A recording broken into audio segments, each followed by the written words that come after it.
남편들아, 아내 사랑하기를 그리스도께서 교회를 사랑하시고 그 교회를 위하여 자신을 주심같이 하라. 이는 곧 물로 씻어 말씀으로 깨끗하게 하사 거룩하게 하시고 자기 앞에 영광스러운 교회로 세우사 티나 주름 잡힌 것이나 이런 것들이 없이 거룩하고 흠이 없게 하려 하심이라. 에베소서를 읽을 때 먼저 우리 색연필을 하나 준비해서 그리스도 안에서라는 표현이 나오면은 우리가 에베소서 읽으면 많이 나오는 표현이잖아요. 그리스도 안에서, 엔 그리스도. 하이라이트를 다 한번 쳐보시면 좋겠습니다. 빨간색이든 형광펜이든 쭉 한번 쳐보시면 아마 생각보다 많은 구절이 그리스도 안에서라는 표현이 나오는 것을 발견하실 수 있을 것입니다. 그리스도 안에서, 이것이 에베소서 전체를 관통하는 주제인데요. 그리스도 안에서만 우리가 깨닫고 알 수 있는 비밀이 하나 있는데 그것이 무엇이냐? 에베소서가 우리에게 말하는 연합의 신비, 하나됨, 원네스, 하나됨의 그 신비를 우리는 깨달을 수 있다. 언제? 그리스도 안에 있을 때만 깨달아 알 수 있다라는 것이죠. 존재론적 삼위일체, 경륜적 삼위일체, 이런 말 들어보셨습니까? 저도 이런 어려운 용어 막 별로 좋아하진 않는데 이런 거죠. 하나님은 성부 하나님, 성자 하나님, 성령 하나님, 이 세 분 하나님이 각자의 어떤 인격을 가진 하나님이시지만 이 세 분이 완전한 하나로 존재한다. 예, 우리는 많이 익히 들어와서 알고 있지만 이게 잘 이해는 되지 않아요. 내가 있고 너가 있고 쟤가 있는데 어떻게 나와 너와 쟤가 하나가 될 수 있냐? 우리는 잘 안 돼요, 그죠? 근데 하나님은 그게 본질적으로 가능한 존재다. 그래서 하나님의 형상을 따라 지음받은 우리도 그렇게 존재 방식이 이루어지도록 하나님 만드셨다. 우리는 왜 잘 모르냐? 깨어졌기 때문에 그래요. 단절되었기 때문에. 그리스도 밖에 있었기 때문에 그걸 잘 몰라요. 그리고 경륜적 삼위일체라는 것은 뭐냐면 이 세 분의 하나님이 한 하나님으로 존재하시는데 이 하나님은 모든 일을 행하실 때 아버지께서 계획하시고 아들 예수님께서 또 이루시고 또 성령께서 이것을 또 가능하게 하신 이 모든 일들이 한치의 오차도 없이 한치의 의견의 어떤 차이도 없이 삐걱거림도 없이 완전하게 이루어진다는 거예요. 존재하실 때도 마찬가지고 일하실 때도 마찬가지고 하나님은 완전히 하나로 존재하시고 일하신다. 이것이 존재론적 삼위일체, 경륜적 삼위일체 이렇게 표현한다는 것입니다. 우리는 세 명이 있으면 각자 생각도 다르고 지향하는 바도 다르고 모습도 다르고 행동도 다 다릅니다. 오늘 점심을 뭐 먹을까? 세 명이 모이면 한 사람은 짜장면, 한 사람은 짬뽕, 한 사람은 또 짬짜면 이렇게 각자 원하는 게 다 다르잖아요. 교회에서 의사결정을 하는 데 있어서도 다 생각이 달라요. 공동회의 하면 100% 이런 거 보셨습니까, 여러분? 100% 이런 거 어디서 많이 볼 수 있습니까? 중국 공산당 회의 이런 게 할 때 이렇게 하면은 다 들잖아요, 손. 거기서 안 들면 어떻게 될까요? 이게 끌려 나갑니다, 조용하게. 그래가지고 또 이렇게 뭔가 이렇게 어떻게 되겠죠.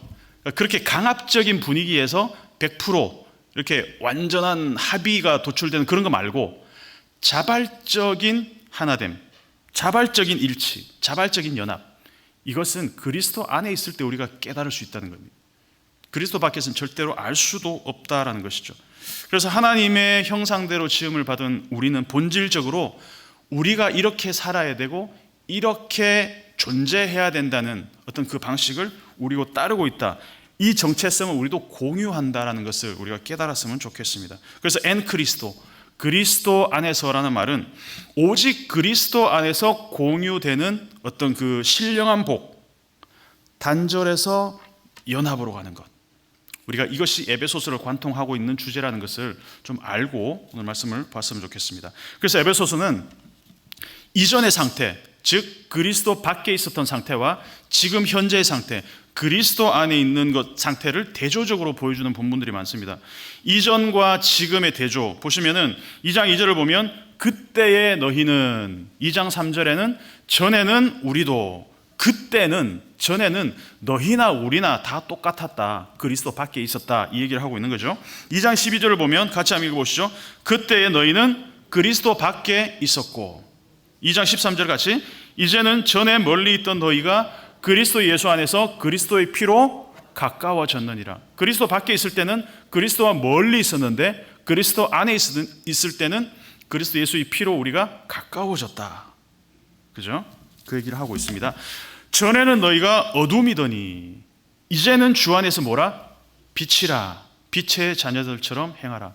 이전과 지금의 상태, 그리스도 밖에 있을 때와 그리스도 안에 있을 때, 삼위일체가 연합하듯이 아버지와 아들과 성령이 완전한 하나가 되신 것처럼 그리스도와 연합할 때, 그리스도 안에 있을 때 우리는 하나님이 존재하는 방식으로 우리도 존재할 수 있다.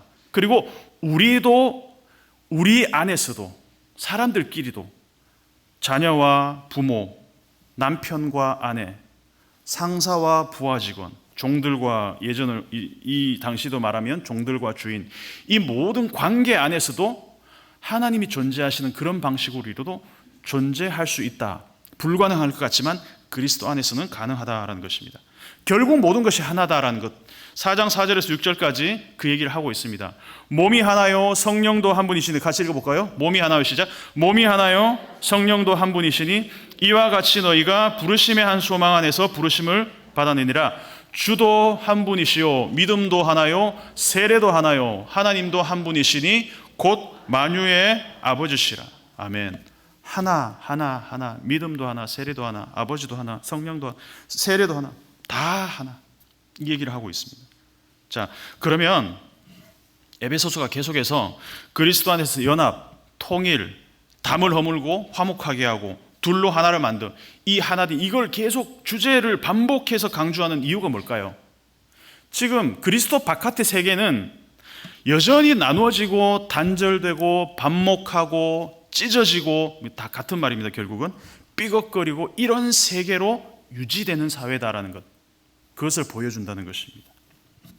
하나가 되지 못하기 때문에 항상 내 편, 네 편, 내 편 아니면 네 편이고, 이런 어떤 정치인들도 표를 얻기 위해서 내 편 만들고 네 편 만들고, 게임을 해도 우리 편, 너희 편, 집안에서도 엄마 편, 아빠 편,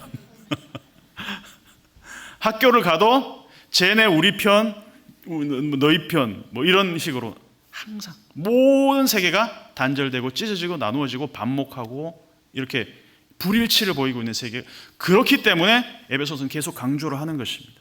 그리스도 안에 있을 때 우리는 막힌 담이 허물어지고 통일된 세계, 하나된 세계, 그 세계를 경험하고 알 수 있다는 이야기를 하고 있습니다. 오늘 읽은 본문은 아내와 남편의 관계를 몸의 비유로 설명하고 있습니다. 교회와 그리스도의 관계도 머리와 몸의 비유로 설명을 하고 있습니다. 비유로 말하는 이유는 간단합니다. 잘 못 알아들으니까.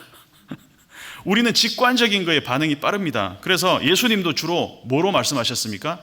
무엇은 마치, 무엇은 마치 뭐뭐 같다. 천국은 마치 진주, 보물, 어떤 보화, 그물, 이렇게 우리 일상과 밀접한 그런 비유들을 통해 말씀하시잖아요. 예수님은 우리의 눈높이까지 내려오셔서 우리의 언어로 말씀을 하신다는 것이죠. 잘 못 알아들으니까 비유로 말씀을 하신다는 것입니다. 그래서 설교자도 막 심오한 교리적인 막 철학적인 이런 거 막 존재론적 삼위일체, 막 경륜적 이런 얘기를 막 하면은 성도들이 설교를 듣기가 여간 곤혹스러운 게 아니겠죠. 그래서 인카네이션, 비유는 인카네이션이다.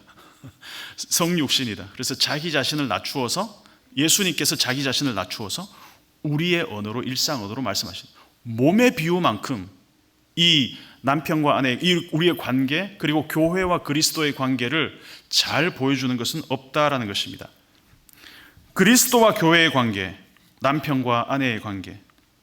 자, 오늘 원래 주보에 나온 본문은 22절부터 33절이었는데 본문의 범위를 제가 대폭 축소한 이유가 있습니다. 22절부터 읽으면 뭐부터 나옵니까? 아내들이여, 이렇게 나와요. 자기 남편에게 복종하기를 주께 하듯 하라. 22절부터 읽으면 오전부터 기분 좋게 예배 드리러 왔는데 막 첫 구절부터 막 아내들이여 막 남편에게 복종하라 이러면 예배 참석하는 성도님들이 다 아내들이신데 이거는 설교자의 도리가 아니다 이라는 생각이 강하게 들었습니다. 농담 반 진담 반. 어쨌든 오늘 주제가 교회 사랑이기 때문에 본문의 범위를 조금 축소를 했습니다. 좀 더 정확하게 우리가 성경을 들여다보면 22절에 복종하라라는 말은 원래 헬라의 원문에 없습니다. 21절에 복종하라는 말이 헬라어로 나와 있습니다. 오히려 21절에 피차 복종하라는 말에 복종하다는 말에 위포타소라는 말이 쓰였습니다. 그래도 일방적인 복종보다는 쌍방 복종하라 이게 조금 더 위로가 되지 않습니까, 여러분? 고개를 끄덕이시죠? 예. 성경이 말하는 복종의 의미가 지배의 반대 개념은 아니라는 걸 여러분 아실 것입니다. 예. 성경적 의미의 복종은 구멍을 메워준다는 뜻입니다. 그러니까 물이 새는 컵이 있어요. 컵이 있는데 새요, 물이 새요. 그럼 여기를 이렇게 막아주는, 밑에서 이렇게 딱 막아주는 것이죠. 창세기 2장에서는 어떤 돕는 배필이라는 표현이 있지 않습니까? 에젤, 돕는 배필. 그러니까 그런 의미에 좀 더 가깝다는 것이죠. 근데 사회적 개념의 복종은 어떤 겁니까? 너 내 말 들어.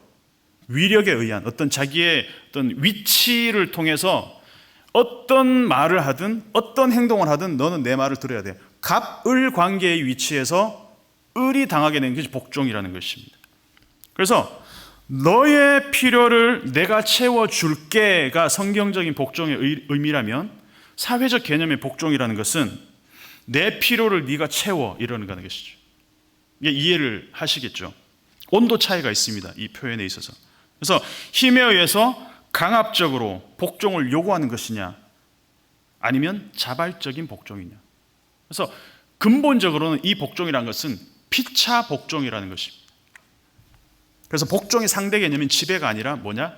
사랑이라는 것이죠. 그러니까 남편들이요 아내를 지배하라, 장악하라 이게 아니고 남편들이요 아내들을 사랑하라 이렇게 나온다는 것입니다. 사랑하라. 이걸 우리 남편들이 들으셔야 되는. 아내 사랑하기를 그리스도께서 교회를 사랑한 것처럼 사랑하라. 그리스도께서 교회를 사랑하시는 것처럼 사랑하라. 이런 뭐가 제일 먼저 떠오릅니까, 여러분? 직관적으로 딱 떠오르는 게 뭘까요? 십자가. 그리스도께서 우리를 위해서 교회를 세우시며 예수님께서 어떻게 사랑하셨나? 어디까지 사랑하셨나? 죽기까지 사랑하셨다. 그럼 이거를 그대로 적용하면 남편들이 아내를 그리스도께서 교회를 사랑하시는 것처럼 사랑하라. 이거를 적용하면 남편들이 아내를 죽도록 사랑하라. 이제야 뭔가 막 마음에 샬롬이 막 몰려오지 않습니까, 여러분? 5장에서 말하고자 하는 이 남편과 아내의 관계를 통해서 그리스도께서 교회를 어떻게 사랑하시는지를 비유를 통해서 우리에게 보여주신다라는 것이죠. 아까도 말했듯이 비유는 못 알아들으면 못 알아듣는 사람들에게 눈높이로 설명을 하는 것이다. 예수님도 그렇고 바울도 그렇고 부모가 아이에게 말한 것처럼 아이들의 눈높이에 맞는 언어를 써서 비유를 설명한다는 것입니다. 자, 복종은 지배의 반대의 말이 아닌 복종과 사랑이 어떤 상대적 개념이다. 자, 그러면 가만히 들여다보면 복종과 지배는 상대적 개념이 맞아요. 근데 복종과 사랑은 사실상 같은 개념이 아닐까라는 것이죠. 둘 다 자기 자신을 상대방에게 내어주는 것이죠. 사랑도 마찬가지고 복종도 마찬가지고. 그러니까 내 이익과 내 필요보다 상대방의 이익과 상대방의 필요를 위해서 나를 내어주는 것, 그것이 바로 복종이자 사랑이라는 것이죠. 같은 의미라는 것입니다. 지배와 피지배의 이 갑을 구조에 익숙한 우리에게는 복종과 사랑의 관계가 조금 헷갈려요. 그럼 여기서 누가 갑이고 누가 을이야? 우리는 항상 그 구도에 관심이 있습니다. 힘의 구도에 익숙합니다. 누가 주도권을 갖고 있어? 어느 단체에 가면, 어떤 모임에 가면 여기서 누가 리더야? 누가 힘이 있어? Who got the power? 우리는 이것에 관심이 좀 많습니다. 교회에서조차 그래요. 여기서 어떤 권사님이 제일 좀 이렇게 실세야. 예전에 이제 구역 제가 이제 교구를 맡고 있을 때 보면은 그렇더라고요. 교회에서 주방에서 권력을 가진 권사님이 가장 그 교회에서 힘이 있다면서요. 그래서 누가 주방을 장악하느냐가 이게 그 신경전이 이게 대단하더라고요. 그래서 저는 그 세계를 잘 몰라서 모르겠지만 하여튼 그런 얘기를 좀 들었습니다. 누가 힘을 갖고 있는, 누가 파워를 갖고, 우리는 이 구도에 익숙한 세계에 살고 있습니다. 왜? 그리스도 밖의 세계에서는 그것이 이 사회를 돌아가게 만들기 때문에, 그런 시스템으로 만들어졌기 때문에 그렇다는 것입니다. 신혼 초에도 뭐 그런 얘기 하잖아요. 요즘은 뭐 그런 얘기 하는지 모르겠지만 휘어잡지 않으면 평생을 끌려다닐 수 있다 이러면서 막 초반에 주도권을 잡는 법 막 이런 거 막 공유하고 막 그러잖아요. 그 파워 게임 하느라고 시간 다 흘려보내고 다 보내고 나면 시간이 너무 아깝습니다, 여러분. 저도 뭐 얼마 안 살았지만, 저 결혼해서 20년밖에 안 살았지만 살아보니까 그렇더라고요. 이게 저는 그런 건 의도하진 않았지만 싸우다 보면 말싸움하고 막 그러잖아요. 누가 잘못했니 잘했느니 뭐 이런 거 아무 필요 없더라고요. 여러분 그러시지 않습니까? 동의를 못 하시는 필요합니까 그게? 아직도 막 3, 40년, 50년 살았는데도 아직도 막 기싸움하고 이러시지 않으시죠? 창일교회 성도님들 절대 그러지 않을 거라고 믿습니다. 이거 하느라고 온 세월, 온 시간, 에너지를 다 쏟고 사는 거, 이거 너무 피곤하고 힘든 일입니다, 여러분.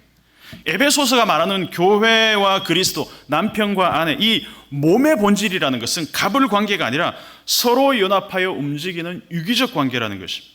누가 갑이고 누가 을인지 헷갈리는 관계, 힘의 논리가 무색해지는 관계, 힘 있는 자가 오히려 힘 없는 자를 섬기는 관계.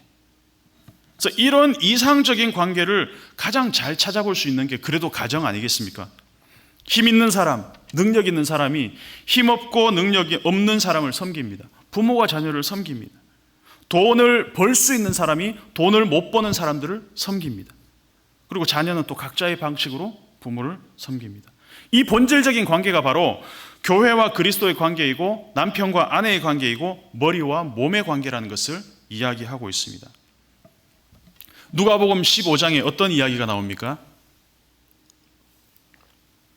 잃어버렸다가 다시 찾는 세 가지의 이야기가 나옵니다. 잃은 드라크마를 찾는 여인의 이야기가 나오고, 또 잃은 양을 잃어버렸다가 다시 찾는 이야기가 나오고, 아들을 잃어버렸다가 다시 찾는 이야기가 나옵니다. 이 아들이 집을 나갈 때 아버지와 아들이 서로에 대한 생각이 좀 달랐던 것 같아요. 아들은 아버지와 자신의 관계를 이해관계로 해석했습니다. 그래서 아버지 재산의 일부를 내 몫으로 달라고 해서 그것을 챙겨가지고 집을 나갈 수가 있었습니다. 누가복음 15장을 보면 아들이 아버지에게 쓰는 단어와 아버지가 아들에게 쓰는 단어가 조금 온도 차이가 있어요. 한번 보시죠. 누가복음 15장 12절입니다. 같이 한번 읽어보겠습니다. 그 둘째가 아버지에게 말하되 아버지여 재산 중에서 내게 돌아올 분깃을 내게 주소서 하는지라. 아버지가 그 살림을 각각 나누어 주었더니, 자, 분명히 아들은 아버지에게 뭘 달라고 그랬어요?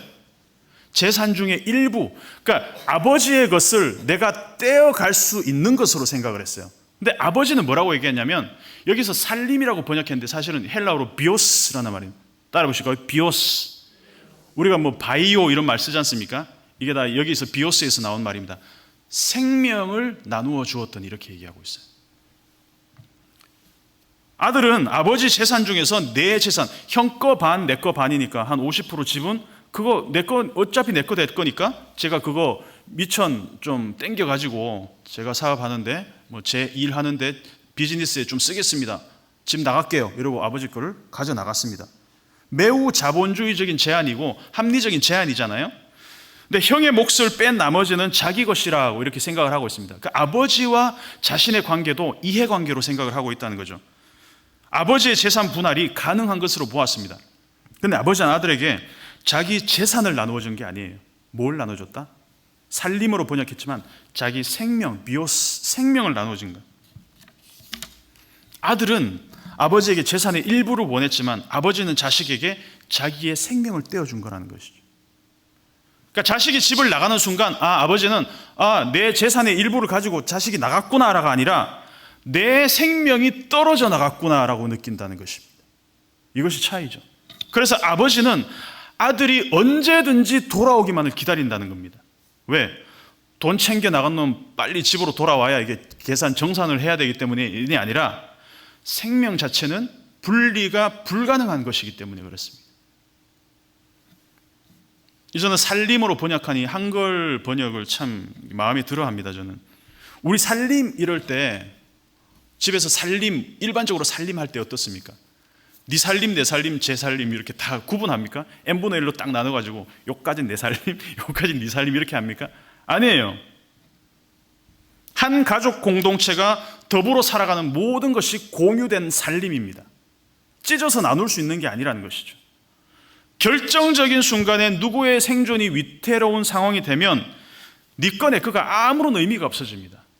그것이 생명세계의 본질이고 특징이라는 것입니다. 예수님의 교회 사랑은 집을 나간 아들을 향한 아버지의 마음과 똑같다는 것입니다. 예수님의 교회 사랑은 집을 나간 아들을 향한 아버지의 마음이다. 그런데 마귀는 이 하나님의 세계를 파편화시켜놨어요. 다 조각조각 내버렸습니다. 그래서 네 거, 내 거, 제 거 이렇게 나누고 내 거 조금 더 많이 이렇게 모두가 자기 거 조금 더 많이 이렇게 파편화되고 분리시키고 조각조각 내버려서 내 몫을 많이 가질수록 내 생명이 더 풍성해지고 내가 더 행복해질 거라고 계속해서 마귀가 속인다는 것입니다. 언제까지? 언제나 처음부터 끝까지 나비는 항상 그렇게 속여왔고 지금도 속이고 있다는 것입니다. 너 성공하려면 최대한 너 몫을 n분의 1에서 너 몫을 최대한 많이 끌어와야 돼. 10명이 먹을 몫을 한 명이 먹으면 얼마나 많이 먹습니까? 10인분을 내가 먹는다? 근데 우리 자본주의 시스템에서는 그런 사람한테 뭐라고 그럽니까? 성공했다 이렇게 얘기하잖아요. 10명이 먹을 거 내가 혼자 먹으면 성공했다 이렇게 얘기하지 않습니까? 내 생존을 위해서 너의 몫을 합법적으로 빼앗을 수 있는 시스템이 바로 자본주의 시스템입니다. 한정된 자원에서 내 주머니가 가득 찰수록 누군가의 주머니는 어떻겠습니까? 이렇게 비어가겠죠.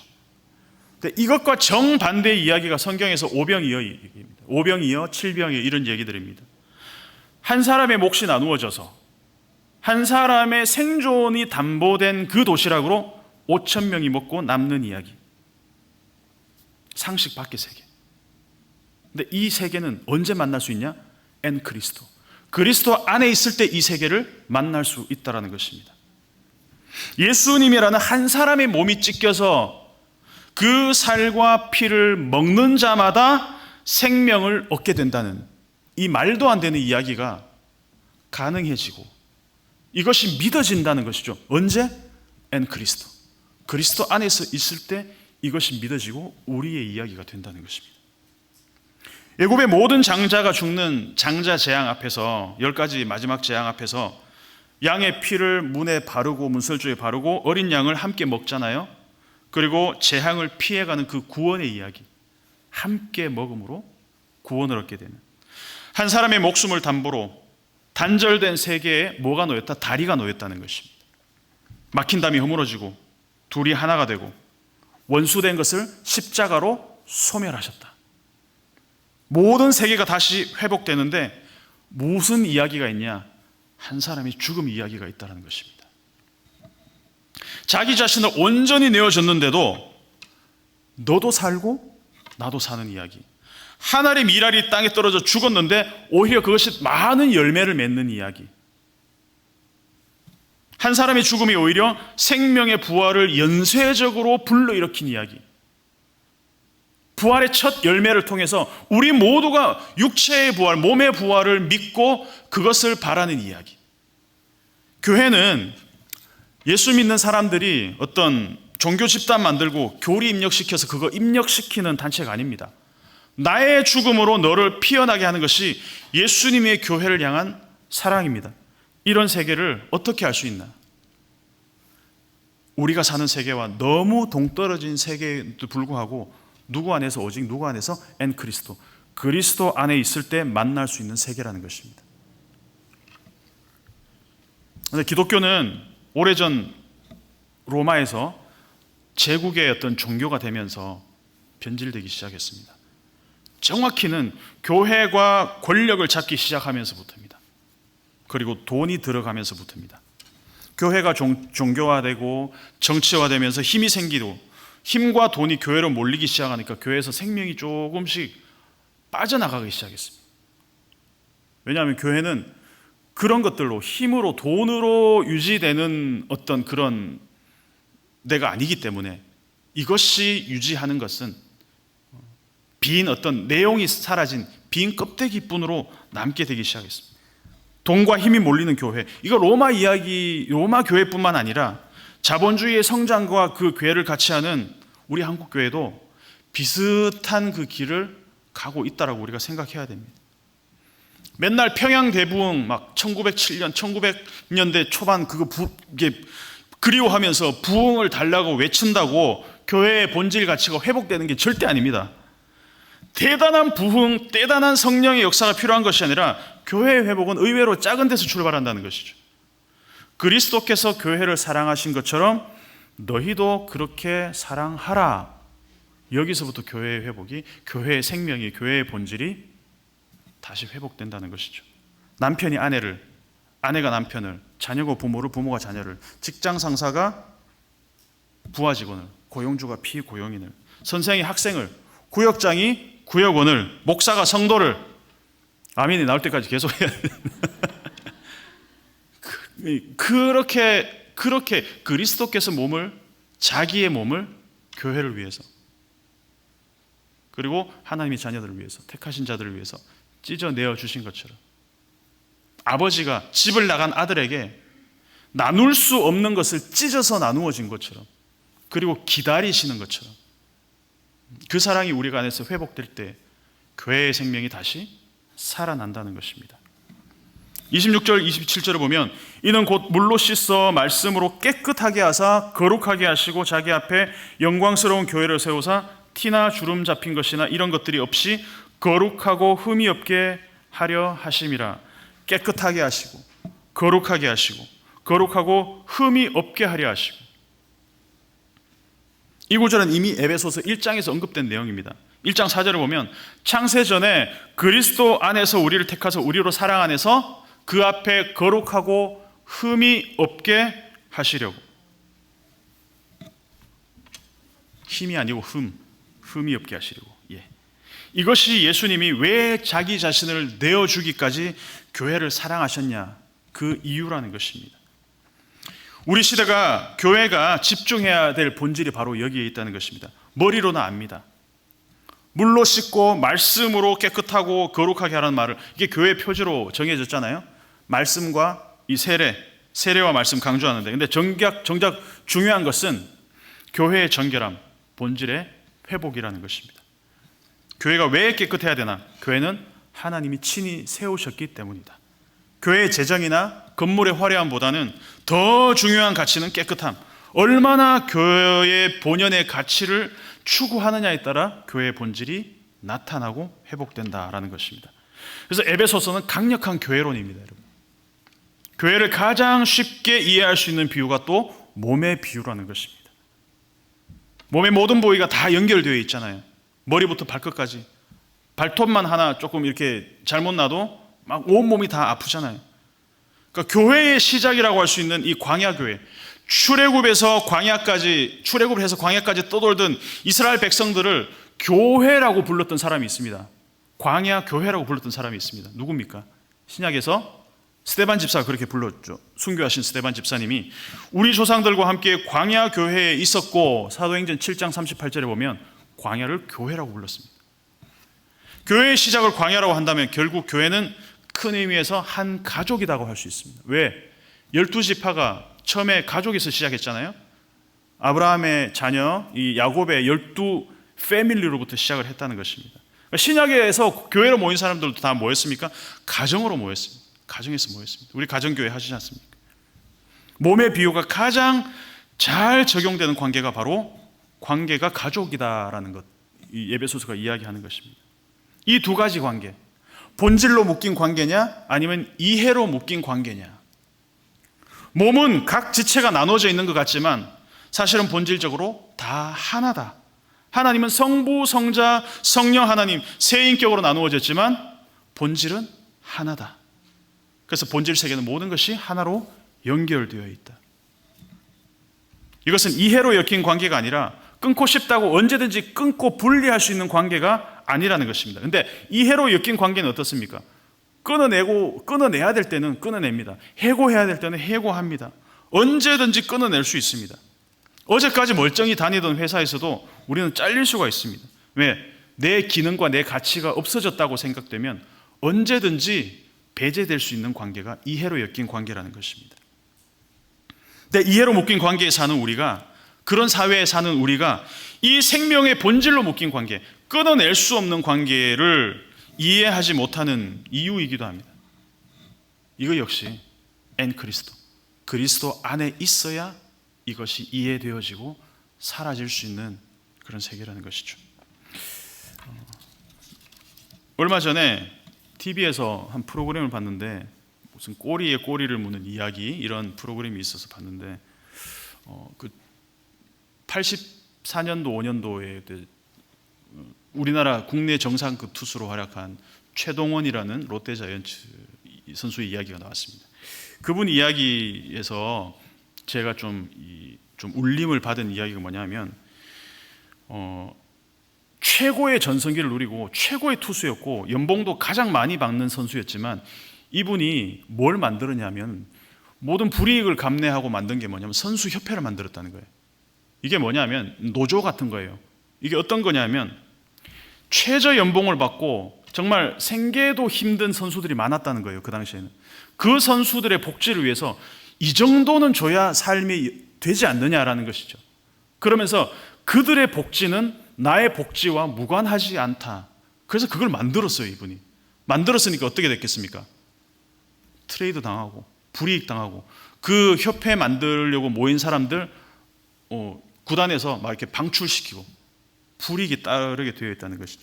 내 개인의 성적과 기록, 그 가치도 중요하지만 더 중요한 것은 우리 모두 이 프로야구를 하는 모든 선수들이 더불어 함께 행복하고 더불어 함께 살아가는 것이 중요하다. 저는 그 얘기에서 이 복음의 향기가 느껴졌습니다.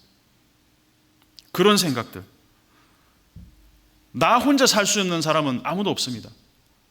누군가의 희생과 누군가의 아픔과 어떤 누군가의 노력이 있기 때문에 지금의 나가 있는 거잖아요. 그 가치를 안다면, 그 가치를 알고 볼 수 있기 때문에 그분은 아마 그런 결정을 불이익을 감내하면서도 그런 결정을 하지 않았을까 싶습니다.